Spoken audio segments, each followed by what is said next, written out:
and welcome all to our panel discussion today, Creating Safe Spaces, Empowering Women in Gaming here at PAX West, presented by Evil Geniuses and Press Forward. I'm your host, Sabrina Wong, Evil Geniuses Culture Program Specialist, and I'm so excited to be here today with our incredible special guest speakers. They are the cream of the crop from our industry, specialists that are here to make tangible change in the games and esports industries. I have the pleasure of introducing them to you all, and afterwards they can dive a little deeper into who they are and why they are here speaking to you all here at PAX West and at home on stream. First off, we have the gamer doc herself, Dr. Lindsay Migliore. Dr. Lindsay is a licensed physician in the field of physical medicine and rehabilitation. She is the founder of GamerDoc, the executive director of Career Women of Esports, a faculty associate for the NYIT Center of Sports Medicine, co-editor of the Handbook of Esports Medicine, and on the editorial board for the Annals of Esports Research. Let's give her a round of applause.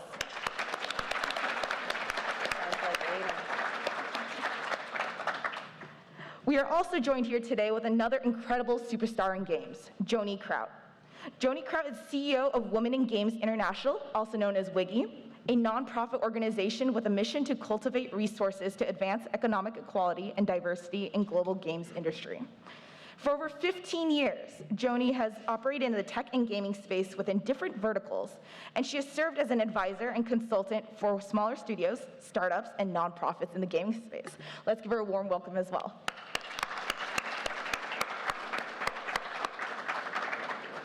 Next, we have the Verda Maloney. Verda is a founder, storyteller, yogi, mama warrior, and anti-racism facilitator.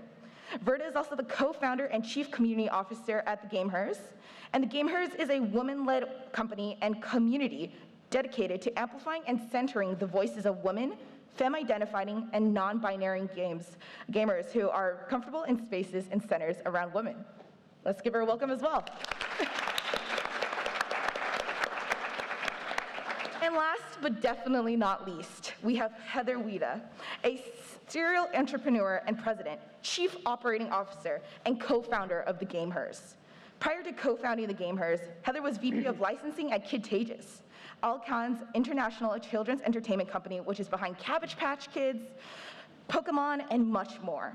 At Kidtageous, she spearheaded initiatives to introduce disruptive technology to kids' toys and products in the gaming world. Welcome to all of our speakers, and let's give them all a round of applause.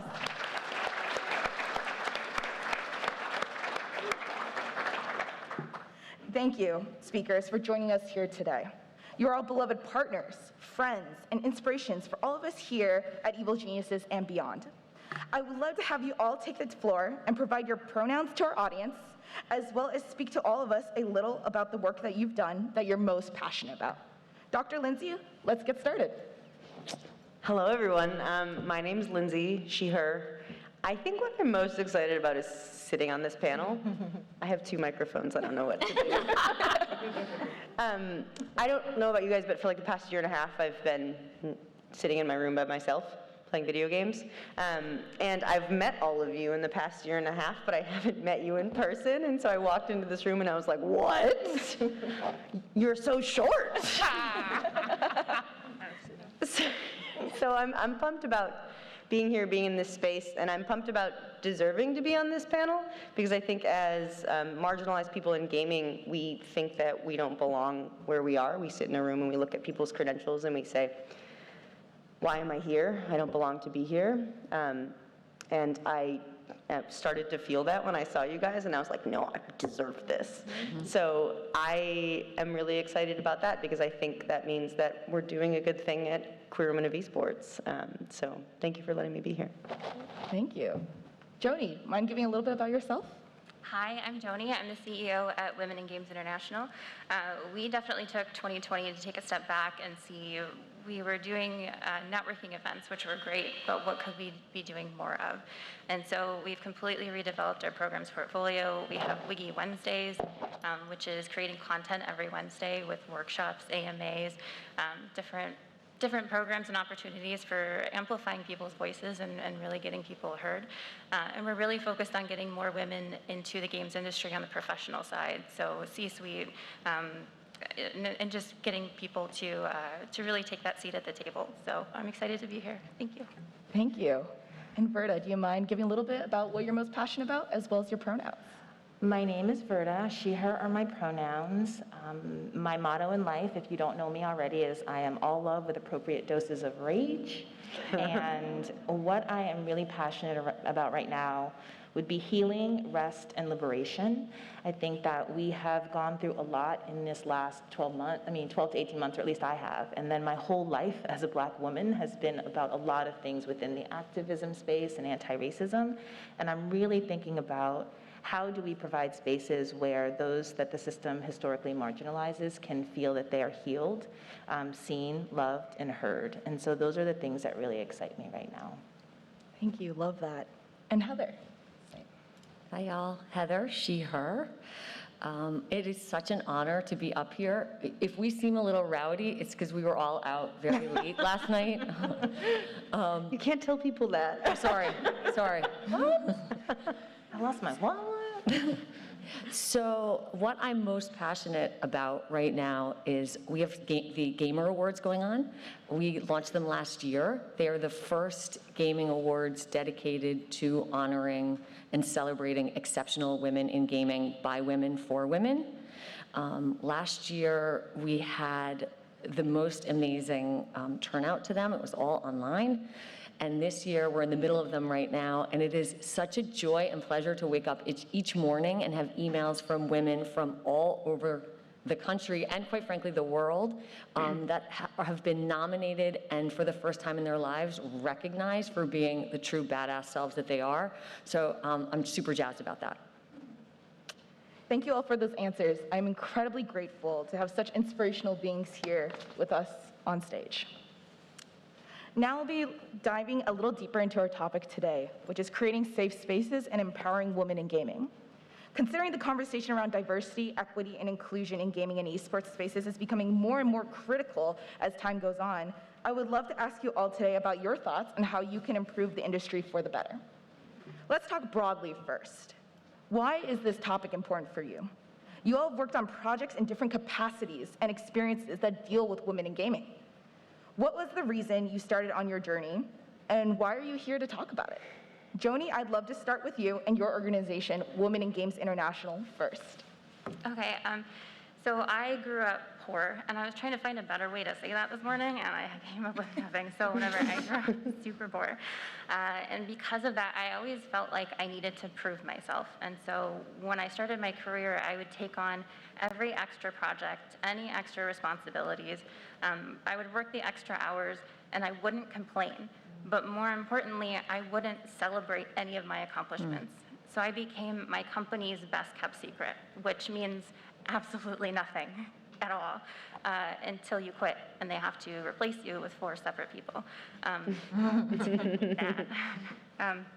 But that's why it's so important to me to have Wiggy, because if I had that resource, if I had a mentor, if I had a place where I could ask questions or learn how to navigate my career better, I feel like my trajectory would have been completely different. So I want to be that resource and provide that safe space to help empower women to empower themselves through any learning that we can provide. We're just working to identify and eliminate any barriers, and yeah, that's what we're doing right now. Thank you, Joni. Heather, I know that you've entered the space of women empowerment, and this is not your first gig. In fact, Gamehers is your second women-focused company. Can you talk to us a little bit about your ethos, experience, and why women empowerment is such an important topic for you to share and cultivate with others? Sure. So my career background is in community building and creating safe spaces for women. In 2006, I and a few of the co-founders of the Gamers started a social and educational community for new and expectant moms. This was before Facebook and kind of social media was up and running like it is now. And it was really hard for women and new moms to connect and support each other. So we started a company, and the focus was on making women feel safe and supported, talking about not just the awesomeness of being a new mom, but all the really hard stuff that comes up, like postpartum depression, infertility, and the list goes on. So that, we grew, and we sold it after 10 years in 2016 to a media company, which led me to designing toys, as you mentioned, for Alcon, the visionary behind Pokemon. And that was an industry that was also run by men, and has been for years and still is. And I remember being in a room with a bunch of the kind of top toy owners from all the big companies. They'd been in the industry for years, and they were talking about the fact that the decision to call Game Boy back in the 80s had a significant and detrimental effect on how little girls view themselves in the world of gaming. It was done strategically. It was done for money. Back in the day when there was no online buying of toys, it was all about where toys were on the floor of a toy store. So just think that these little girls are now seeing a game called Game Boy, and when they walk in the toy store, again, back in the 80s, it was the boy section and the girl section. They would have to go through the girl section to the boy section. Up until the Game Boy, the game industry was gender neutral and family oriented. So that sat with me. And a few weeks later, I was at a conference at Goldman Sachs, and the theme was how huge the gaming industry, how it was going to be this multi-billion-dollar industry, and how women were almost 50% of the market. I was one of the only women in the room. And this amazing man called Niles Heron, who was one of the keynote speakers, got on stage. By the way, follow him if you don't on social. He's absolutely incredible.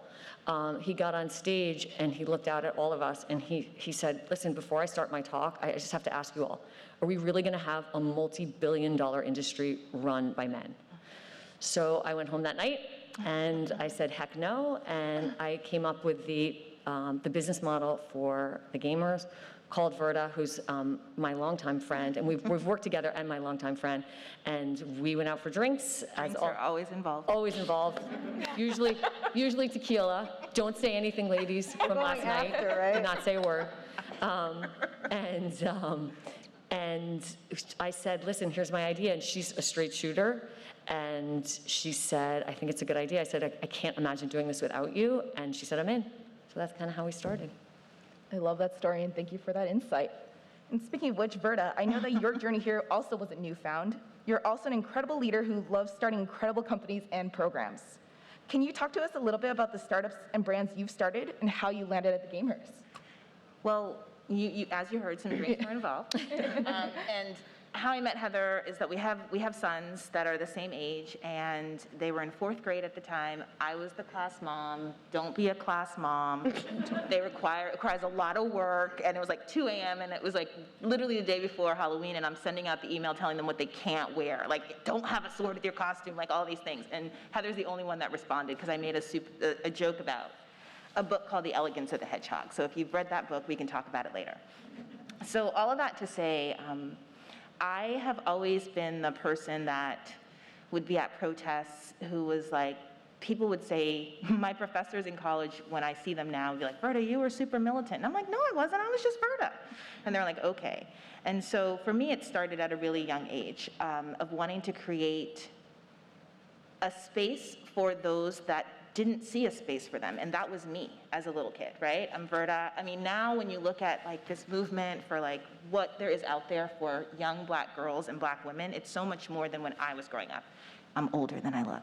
And that was always a driving force for me. How do I create that? And one of the things that I learned, 2 of the things, one is that say yes. So when people approached me, I had imposter syndrome. I'd be like, no, I'm not qualified for that. And I really learned that I had to say yes, because they're asking me for a reason. Sometimes that reason sucks. Like, I want there to be totally panels that have all women, have all non-men on them that are about other topics. Like, that's gonna be one of the ways where we totally know, like, we've gone someplace where, like, we're talking about a topic that's not just about creating space for women. So I digress. I'm gonna go faster because I talk a lot. And so I started in elementary school. When I was a school principal, I started an arts elementary school in Hunts Point in the Bronx. And if you know anything about that, that was like my first startup. That's what I say. being the principal of a school, you have your kind of own little business, own little company, and it was an arts elementary school in a section of New York where people would say to me, why are you going to build a school there? Because children are there, and there are beautiful people there, and it's known for this documentary called Hookers at the Point, and they are there, and they're beautiful, beautiful human beings who deserve a school for their kids. And then that led me to 45 Lemons, which is another company that I have with my best friend, Civics Unplugged, because Gen Z is the future, and then to the gamers. And these are all things that a previous version of myself would not have said that I could do. And so what I hope anytime that I'm in a space where people see me up here, my children see me up here, that they can see themselves doing these types of things. And I didn't found my first company till I was in my early 40s. So the bottom line here too is that you don't have to be 22 to do it. You can start at any point. And all of those things led me here to the gamers, and it's about finding this, it's the intersection of all of my worlds. And so I have a lot of passions, a lot of things that I love, and that I'm finding a place where I can do all of those things in one place. And so that's the very long version and answer to your question. Thank you so much, Rita. Dr. Lindsay, you have an incredible story, as everyone here can tell from your awesome history in medicine and gaming. How did your journey into both verticals begin, and how did you end up as executive director at Queer Women of Esports? I had no idea that Game Boy said boy in it. Like, I didn't even think about that. And so I'm just like sitting here. I'm so glad you repeated the question because I was just in my own head. So I'm a big nerd, and I've been playing video games for my whole life. It started with N64, Ocarina of Time. And the natural progression, you go from N64, GameCube, Wii, and then I discovered PlayStation, Xbox, online gaming. And once I discovered online gaming, my social life really suffered for a while. And I got really into Call of Duty, right? I used to love Call of Duty. I used to love Modern Warfare 2, such a good game. And right around that time, I was getting really good at Modern Warfare. Did anybody play Modern Warfare? Yeah. Do you guys remember open lobbies? Yeah. So you join the game, right? You say, I'm going to play multiplayer, let's play. And all of a sudden, everybody's comms are live in the lobby. 12 people, live comms, one queer, right? That was fun for me. And I was playing Call of Duty, and I was pretty decent. And so what happens when you get killed by someone whose name is Killin' in Heels? They didn't like that. Yeah, they didn't like that. So I was playing video games, and I was advancing through the ranks. I was going to LAN tournaments. I was doing pretty well. And I decided I wanted to be a pro gamer. That's what I wanted to do.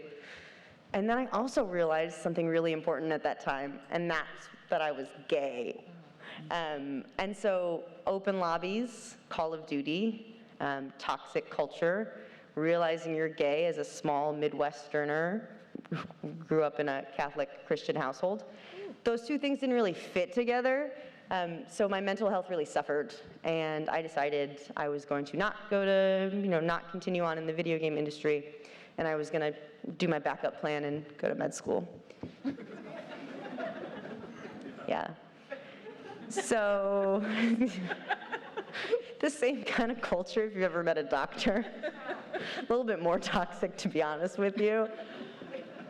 So 6 years later, I'm done with med school. I'm almost done with residency, and I realized how messed up that is. How messed up that I didn't get to do the thing that I loved because people were so mean, and they made my mental health suffer. Like, that's so jacked up. And when we talk about toxicity in gaming, everybody faces it, right? It's not just about women. It's not just about marginalized genders. It's not just about queer individuals. Like, white dudes get it too.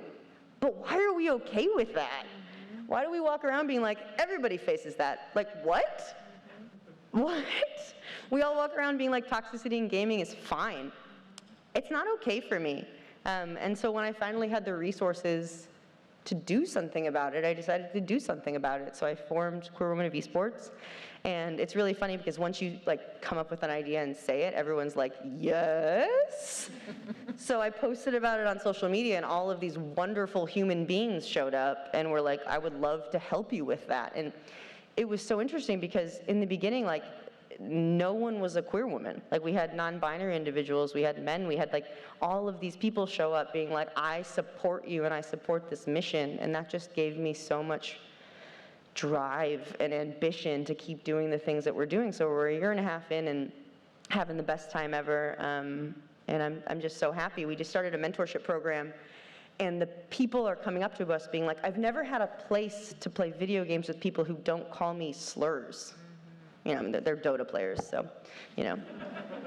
It's just, we're creating a space for people to flourish, and it doesn't matter if you're queer, it doesn't matter if you're a woman, it doesn't matter what you are, as long as you believe in inclusivity in gaming, like, our community is for you. And so I'm having a great time, and thank you for asking that question. Thank you all for sharing your incredible stories. I personally feel so inspired to hear where you've come from and how you've developed the things that you do now, and I'm sure everyone in the audience feels the same way, so thank you. In tandem with what all you've shared, it seems like there's a need for what all you provide to the space, and you've all went out of your way to fulfill that need. When you found those solutions for those problems in our spaces, how did you take those solutions and get the word out? How do you provide your work to a community at large? And this question is open to anyone who wants to go first. You can sit and think about it as well. I can like very briefly talk about this, and then I'll pass it to someone, all these people who are smarter than me. 20 years ago, if you wanted to get the word out about something, you had to figure out how to do marketing. You had to take out an ad in the paper. You had to do print stuff. All you need is a phone now, right? Like, all you need is social media. Social media is like a remarkable tool. I built an entire business on social media.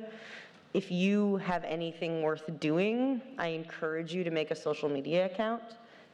You know, don't just use it to share Rick and Morty memes, but if you do that, at me, because I love Rick and Morty. You know, so making a Twitter account, finding the people who are talking about the things that you want to be talking about, so and putting yourself into that conversation in a respectful way. And respectful is a very important part, right? So if